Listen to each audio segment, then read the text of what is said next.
guys. Oh, cheers. It's time to talk about brewing again. Okay, this time we're going to talk about the hydrometer. I promised a video like this a couple of years ago, I think. I finally got around to it. Okay, hydrometers. What is it? Why do you need it? What does it do? It's a good idea for you to have a hydrometer. What it is, it's a way of measuring the specific gravity of your beer. I'll just hold it up to the camera a little bit there so you can see it. It's a hollow glass tube with a weight at the bottom. Okay, and when you float it in your brew, it has a scale on the side that has numbers on it that tells you the specific gravity. All right. Now, why do you want to do this?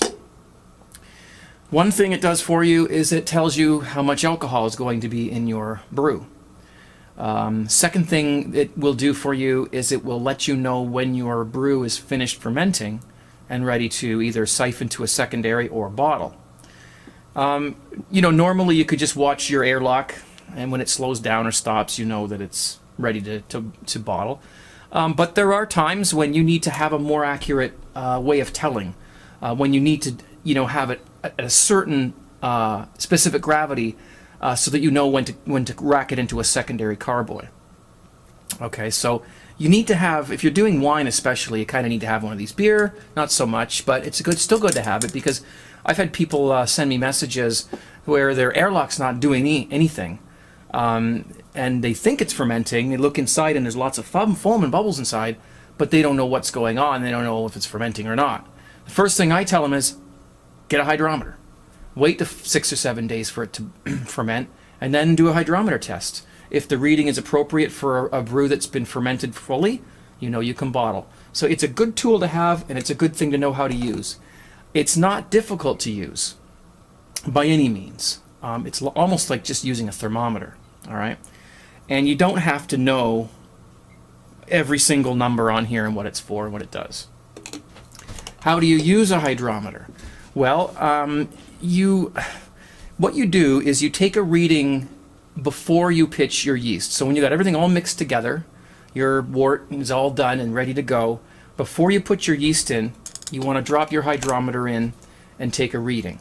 And you write that reading down. And I'll give you an idea what the readings are going to be for certain kinds of, a beer or wine or whatever. Usually the instructions will tell you what to expect as well. So you'll have that reading written down, and then when you think your fermentation is finished, you'll put it in and take another reading, and you can compare the two, and you'll know, okay, yep, that's the appropriate reading for a finished brew. Now I can go ahead and bottle it or do whatever you have to do with it. Okay? So that's why you do it, and that's how you use it and when you use it. If you're not sure whether your brew is fermenting for some reason, like maybe your airlock has a crack in it, or your fermenter's not properly sealed for some reason, your airlock's not active, you'll need to use one of these to check to see if your fermentation is actually working. Okay? Now, noisy pipes. Anyway, so here, how do you use it? Right. Well, I've told you when to use it, and we're just going to take a close look at it right now. I've got some pictures here to better show you what I'm talking about. Here is the scale that you're going to use to measure the specific gravity. Now, you might say to yourself, "What is specific gravity? Why do we? You know, how does this work? Why is it different at the beginning of fermentation than it is at the end of fermentation?" Well, what you're basically doing when you drop this in your beer or your wine is you're measuring the amount of sugar or the amount of dissolvable substances in your beer or wine. So just to take an example, if you take a boat, like a sailboat, and you put it in the clear water lake, and you wait for the water to settle down, and you draw a line around where the water sits on the side of the boat. Take that same boat, drop it into the ocean where you've got salt water now, and do the same thing, and you're going to find that the lines are in different locations. The boat will float higher in the salt water than it will in the non-salt water, you see. So it's all about buoyancy. And that's how this thing works, because you've got a weight in the bottom that pulls it down, but you've got an air cavity here that keeps it afloat. So it's just like a boat, right? So I hope that's not going to embarrass me in the future, but that's the best analogy, that's the best comparison I could come up with. So that scale there is the one that you're going to use to test your specific gravity. When you make beer, your specific gravity reading before you pitch your yeast will probably be somewhere around 1.040. Okay? Water has a specific gravity of 1.000. So it's based on pure water. All right? 1.000 is water, and as you add your malt extract, your sugars, your substances, you're increasing the specific gravity, and you're going to end up somewhere around 1.040 or 1040. We don't always say the point. If you're making wine, wine has more sugars in the beginning because you're going to have more alcohol. So wine usually ends up somewhere around anywhere between 1.070, 1.090, somewhere in that range. It depends on the type of wine you're making and how strong it's going to be. And if you're making some sort of spirits, you're even going to end up with higher readings. I'm not sure what they're going to be. So this is the beginning of the procedure before you put your yeast in. At the end of the procedure of whatever you're making, whether it's beer or wine or anything else, you're going to have more reading that's more close to 1.000.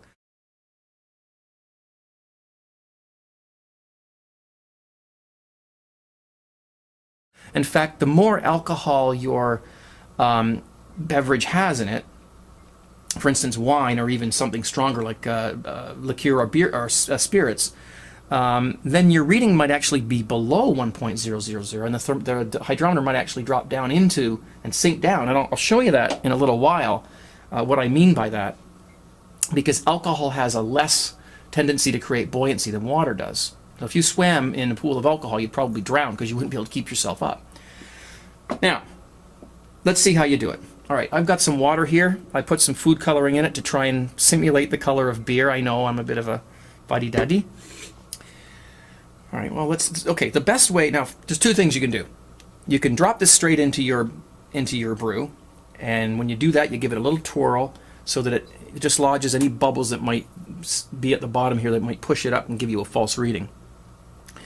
Or you can take some of your brew, whether through a wine thief or some other method, just make sure everything's sanitized, and you can fill it into this thing. This is wet inside, that's why it looks kind of foggy. I washed it just before the video. By the way, this beer that I'm drinking now is the picture that you saw at the beginning of the video. That was this beer, and it tastes great.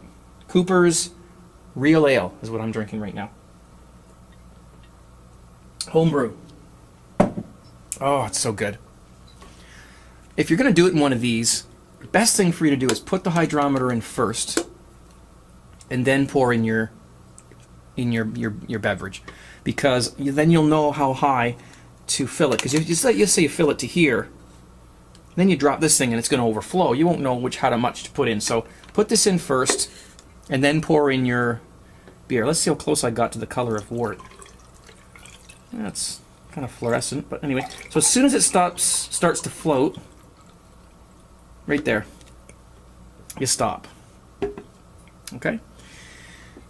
So what you do, and you can see how low that is. Now I've got another camera here that I'm going to use to let you see close up. I hope. There. Okay, so there it's sitting. You can turn the tube around and just get so you can see. I can't even see. Yeah. There we go. 1.000, and it's sitting right at 1.000. Now, you know, this is water, so that's what it's supposed to be. There are a couple of things that can affect the reading. Let's just talk about that for a second. One of them is temperature. If the water's cooler or warmer, it'll affect your reading. You know what? It's very, very little. The effect of temperature on your specific gravity reading, unless you're making rocket fuel or something, it's not that crucial. If you want to be really, really accurate, you can get calculators or software that will help you calculate what the specific gravity reading really is, taking into consideration the temperature of your wort. But there's other things that are more concerning, I think, than that, because that's minor. The one thing that is important when you're using your hydrometer is where you read it. In other words, you know, water has a tendency to climb up on the sides of things when it's against them. So with a hydrometer, you kind of end up with something like this. And so where do you read it? You know, do you read it up here? Or do you read it down here? Well, this is the level of the water. This is the level of the brew. This is just the reaction that it has when it comes up against things. That means nothing. Just because it decides it's going to hug up against your hydrometer doesn't mean that you're going to read it here. You need to be reading it at the bottom, the base of this little phenomenon here, always. I learned that in science class back in high school, and I think it's probably the only thing I remember from that time. Okay, so you saw the reading there. It's 1.000. We're going to take that out of the way, and we're going to grab some sugar. So this would be what your reading would be more or less when your fermentation is done. If you're making beer, it might read 1.008, and that's fine. That's your target for when you're making beer. That's what you want to see right before you bottle your beer. Okay, so 1.040 at the beginning and 1.008 at the end. Or, you know, 1040 at the beginning and 1008 at the end, however you want to say it. Just trying to go through the basics at first here, then we'll play around a little bit at the end. That way you can turn it off if you're not interested in that other stuff. What do we got here? Okay, let's take the hydrometer out. And let's put in, I don't know, a bunch of sugar.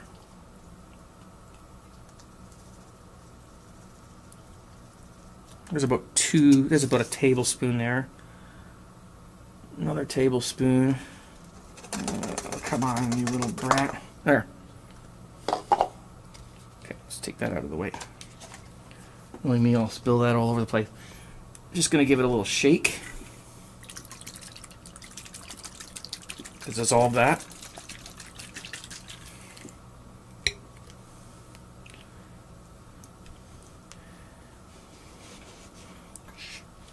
Okay. Let's take the thermometer, the hydrometer. Let's grab the camera. A moment of truth here. What's it going to read? All right, here we go. Okay. Give it a twirl. And you can see already that it's way higher. There's the 1.000 mark. So it's way higher than it was. It's actually sitting at about 1.054.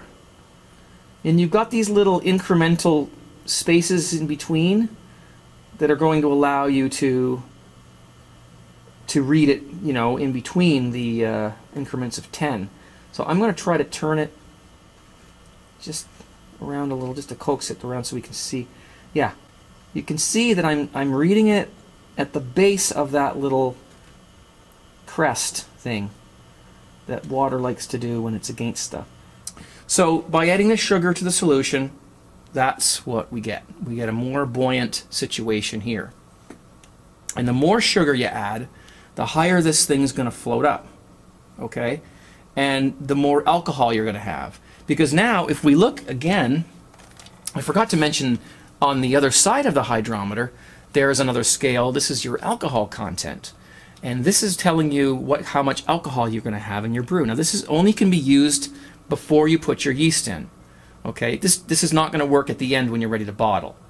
Before you put your yeast in your brew, you're going to look at this measure. You're going to get an approximation, give or take 1% maybe, of your alcohol. So let's see if we can get what this is going to be, and just let it go around.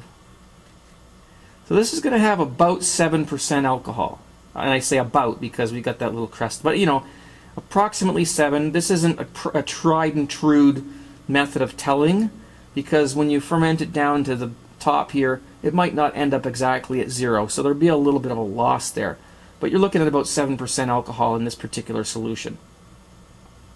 And quite frankly, if you were to ferment this, put some yeast in this, and put an airlock on top here, it would ferment.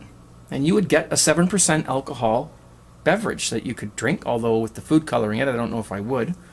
But yeah, you could put sugar and water together and make alcohol. It tastes like crap, but you could actually do it. I have another hydrometer. This one is a mess, this tube, because I put rubbing alcohol in it to prepare for this video, and it made it all, I don't know if you can see that, made it all like that. But this one's cracked and everything, leaks and that, so I don't use it anyway, so that's okay. And I've got another hydrometer here. And what I'm going to do is I'm going to take some isopropyl alcohol, so pure alcohol, and you're not going to drink this, of course, and we're going to pour it in.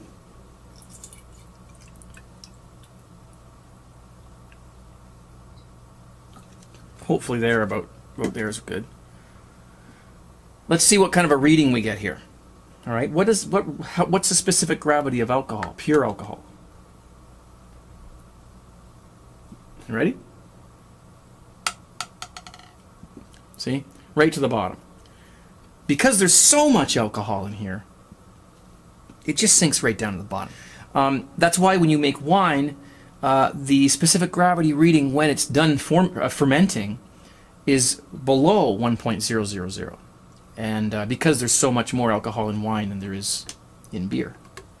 Well, I want to thank you guys for watching, and I hope that helps. I hope that gets the hydrometer thing out of the way. Thanks a lot for watching. More brewing videos are going to come up. And until then, cheers.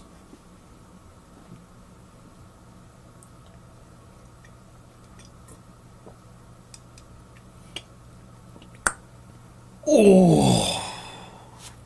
See ya. Actually, this is the second attempt at this video.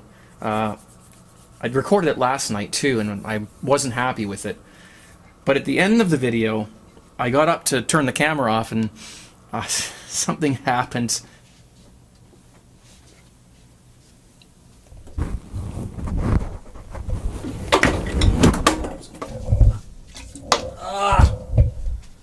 But I was laughing so hard watching this thing because it's the way it happened, you know. It's just the way, you know, I'm coming through and I could feel it hitting me on the rear end, and then I tried to reach down with my hand and it all went down and it went all over the carpet. When I was actually playing it back, I still had the camera set up here. I was laughing so hard I just turned on the camera and I just recorded a bit of it.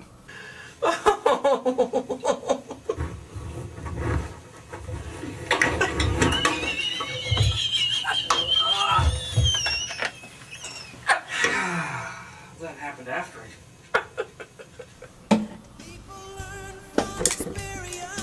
Oh, shit. Here we go. No, we're not spilling it this time.